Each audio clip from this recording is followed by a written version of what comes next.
I've been getting a lot of questions about sync agents lately, and I thought I would just shoot this little video here for you.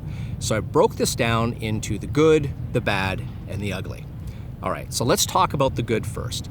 So the great thing about being with a sync agent is they shop behind the scenes for you, right? They're kind of invisibly putting your music out there and you're not doing anything. You're just writing your music or touring or whatever you do as an artist, and that's fantastic, okay? The second thing is they've got relationships with music supervisors.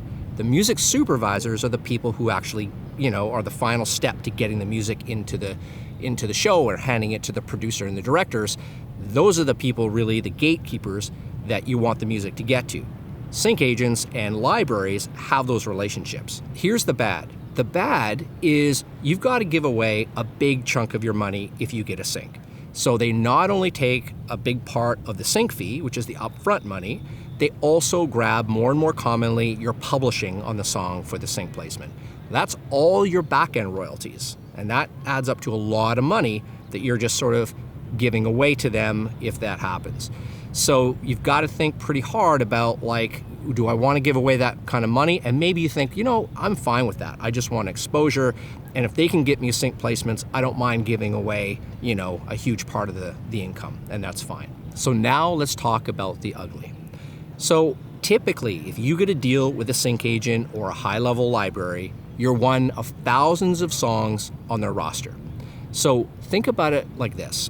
If a music supervisor goes to a grocery store, right, they're looking for songs, it's a grocery store full of songs, they are going to walk out of the grocery store with the song that they want for what they're looking for. They love grocery stores. Thing is, you're a can on a shelf somewhere in this big superstore, hoping that the supervisor will pick you. Also, your agent also always gets the sync placement, meaning that even if it's not your song, they still place a song and they get paid. There's no motivation to choose you, and you're, again, a needle in a haystack. So that can be a big problem.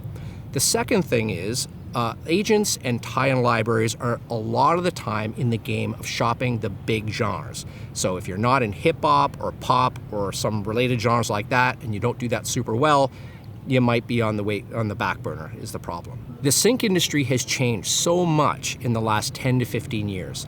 So earlier on, 10 to 15 years ago, you could call a music supervisor up, get them on the phone, and musicians made money and got great sync placements just by reaching out.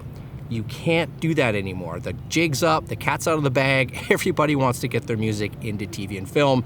Music supervisors do not return calls. Everybody's in libraries now, people are looking for sync agents now.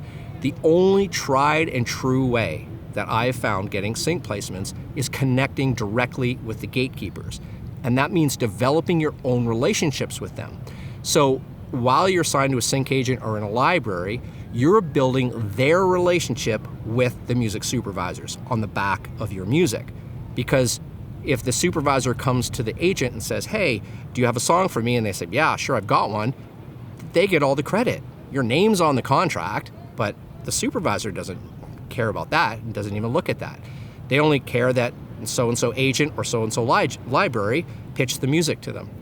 And so you want to be in a position where you're building your own reputation, where they're calling you up personally. You keep all the money, they know what you do really well, you can email them and they respond to you. That, to me, adds up to some of the results that we've gotten in Sync Songwriter and why the course is so popular. So I just want you to give that some thought. And I'm certainly not coming down on sync agents or, poo-pooing the whole idea of you going out and trying to get a deal and representation. I encourage that in the Art of the Song Pitch. There's a certain kind of hybrid approach that I teach that is very effective for that. And representation can be great in certain circumstances. But certainly consider trying to reach the gatekeepers yourself if you want a consistent career in sync placements and have the same kinds of successes a lot of indie musicians are getting. Okay, have a great rest of your day, and we'll see you on the next one.